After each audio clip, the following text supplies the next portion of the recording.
अम, जब दो लोगों का आपस में इख्तिलाफ हो और वो आपस में कोई चीज़ डिबेट कर रहे हो, तो इस तरह समझ लें कि दोनों की जहनों की जंग है। दो जहनों की जंग है। तो इसके पास और इसके पास कोई हथियार होना चाहिए जिससे वो जंग लड़ सके। वो हथियार क्या है? What do you think? Logic,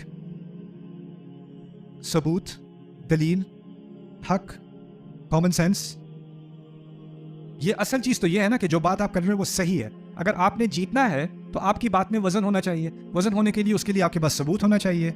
उसको समझाना चाहिए, वो बात समझ में आती है, उसकी सेंस होती हो, उसमें कोई गलती ना हो, फ्लॉ ना। जिसके पास दलाइल ज़्यादा होंगे वो जीत जाएगा। ऐसी बात है ना। असल में हक और बातिल में फ़र्क क्या है? हक के पीछे दलील है, हक के पीछे सबूत है, और बातिल के पीछे सबूत नहीं है। सिंपल सी बात है। लेकिन इंसान रोबोट नहीं है।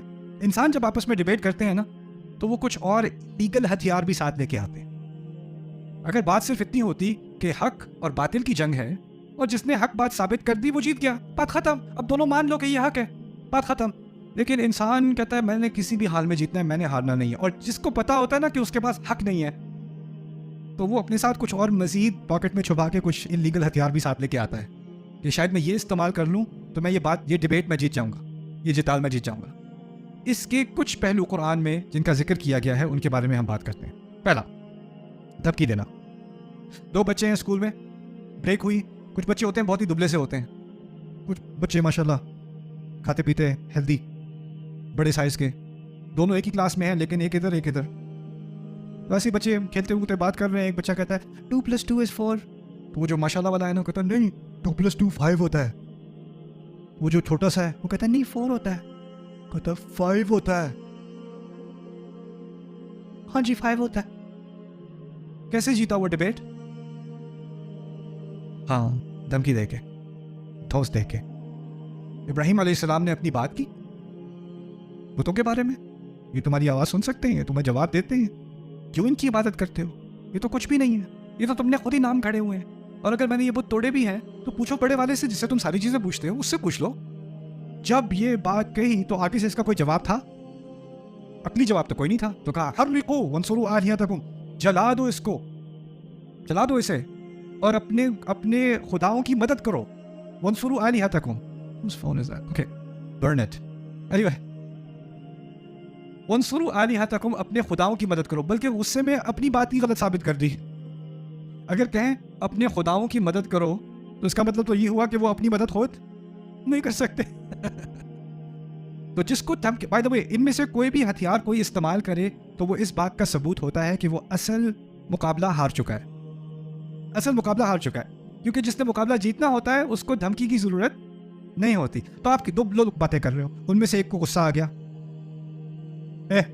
बस करो। अगर वॉल्यूम ऊपर हो गया तो ये धमकी का थोड़ा सा वॉल्यूम बढ़ा है ना, इससे पता क्या बात साबित हो जाती है? अब उनके पास अकली दलील नहीं रही, अब उनको बात देने की सलाहियत नहीं है, अब वो हार रहे हैं। अब जब वो हार रहे हैं तो उनको एक और चीज़ लानी पड़ी। वो क्या थी? धमकी। धमकी असल में एक शिकस्त का इतराफ़ है। दूसरा, किरदार पर हमला। ये सियासत में होता है, यहाँ पे नहीं और जगहों पे होता है। कोई सियासत में कोई पोजीशन के लिए लड़ रहा है, इलेक्शन में आ रहा है, वो कह रहा है मेरी पॉलिसी ये होगी और ये होगी और ये होगी, मेरा प्लान ये है, मेरा बजट प्लान ये है, मेरा फॉरेन पॉलिसी प्लान ये है, फलाना फलाना। वो अपनी सारी बात बयान करता है। दूसरा कहता है मैंने इसकी पॉलिसी का जवाब थोड़ी देना है, मैंने हमला करना है इसकी पॉलिसी पे नहीं, इसके क्या, कैरेक्टर पे। कैरेक्टर को उड़ा दो, फिर पॉलिसी पे बात करने की जरूरत ही नहीं पड़ेगी। जो वो बात कर रहा है वो तो ज़ाया हो जाएगी, उसको कोई किसी को दिलचस्पी नहीं होगी। इसकी बात सुनो, इसकी बात सुनो, इसको देखा है, इसकी शक्ल देखिए, इसकी आवाज़ सुनिए, इस मोटे की मैं बात सुनो, इस छोटे की मैं बात सुनो।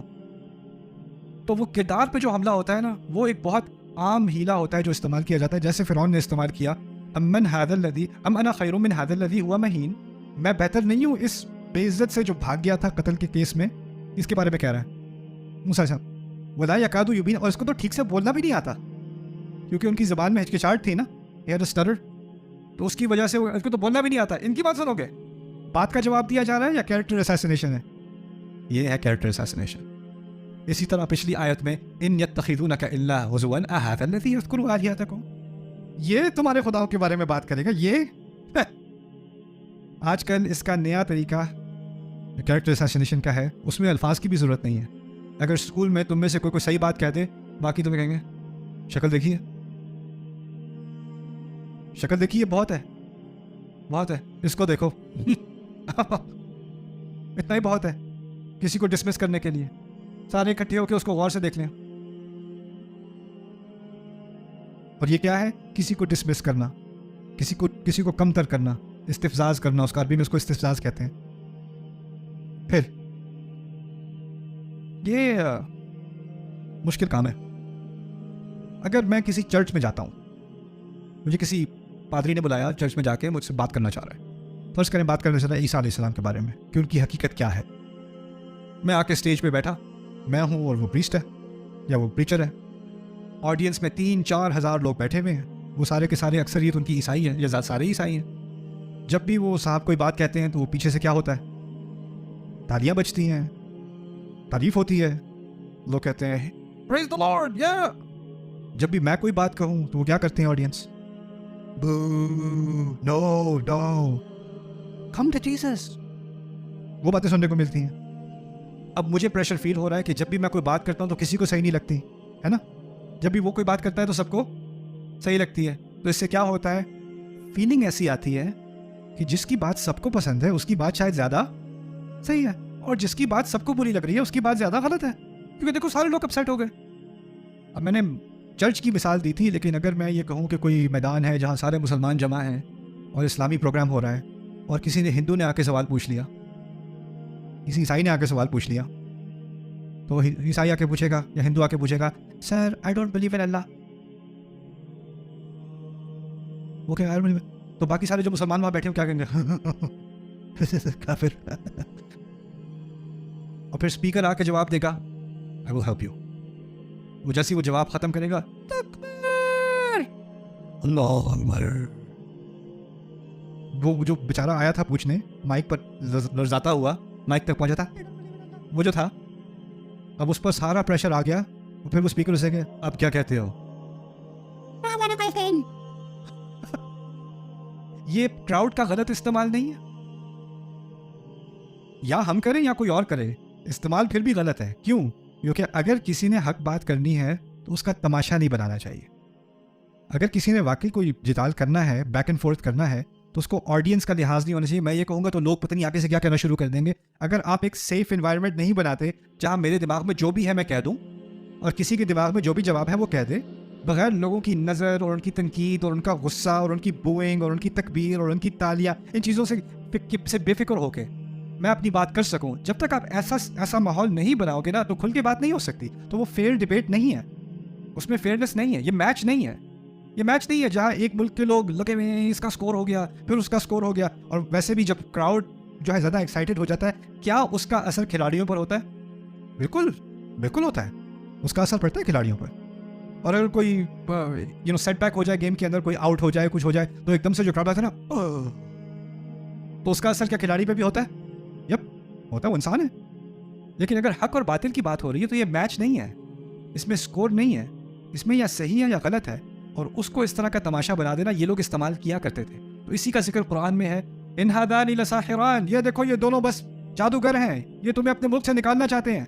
ये जज्बात को उठाना चाह रहा है लोगों के कि अगर तुम्हें मुल्क से मोहब्बत है तो मूसा की मुखालफत करो, हारून की मुखालफत करो।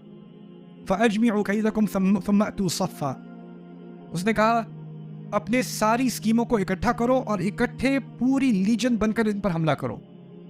एक एक से बात नहीं करो, पूरा ओवरवेलम कर दो इनको, प्रेशर में ले आओ इनको, और जो ऊपर आ सकेगा इस तरह वही उस दिन फला पाएगा। वक़द अफ़लहल यौम मन इस्तअला।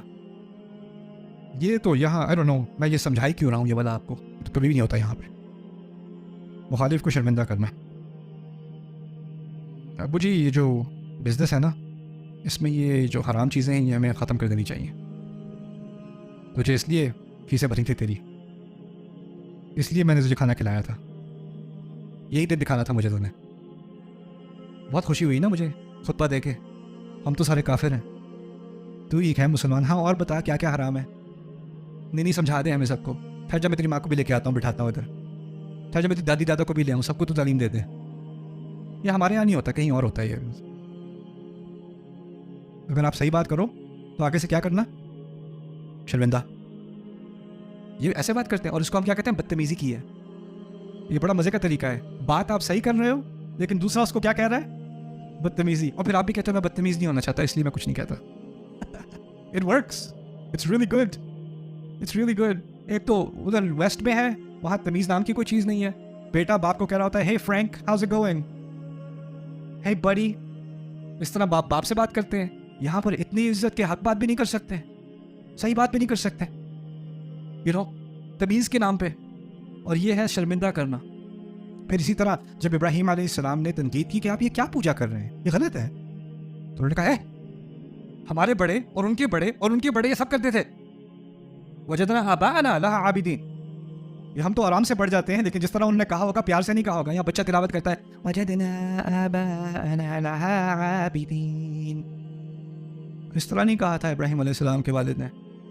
ओए मुझे क्वेश्चन करेगा तू, मेरे तुम्हारे आबा व अजदाद, तुम्हारा दादा, उसका दादा, उसका दादा, सारे गलत हैं। ये क्या करना होता है, शर्मिंदा करना होता है। तो शर्म नहीं आई थी बात करते हुए। तो ये हीला इस्तेमाल किया जाता है नाजायज तरीके से बात को जीतने के लिए। और ये आखिरी है, मुखालिफ की बात का गलत हवाला देना। रसूल सल्लल्लाहु अलैहि वसल्लम ने अंबिया से कुरैश को मुतारिफ कराया और उनमें ईसा अलैहिस्सलाम भी थे। तो कुछ ने कहा ये तो ईसाइयों की तरह ही है, वो भी ईसा को खुदा मानते हैं, ये मुसलमान भी ईसा को खुदा मानते हैं। हाँ, जिस हमने ईसा अलैहिस्सलाम का लफ्ज़ तो इस्तेमाल किया है, कभी ईसा अलैहिस्सलाम को खुदा माना है नहीं, लेकिन उनकी बात का एक लफ्ज़ लेके अच्छा ये तो इनको इंडोर्स कर रहे हैं, ये तो वही बात कर रहे हैं, वो निकाल के उन्होंने पूरी कैंपेन शुरू कर दी।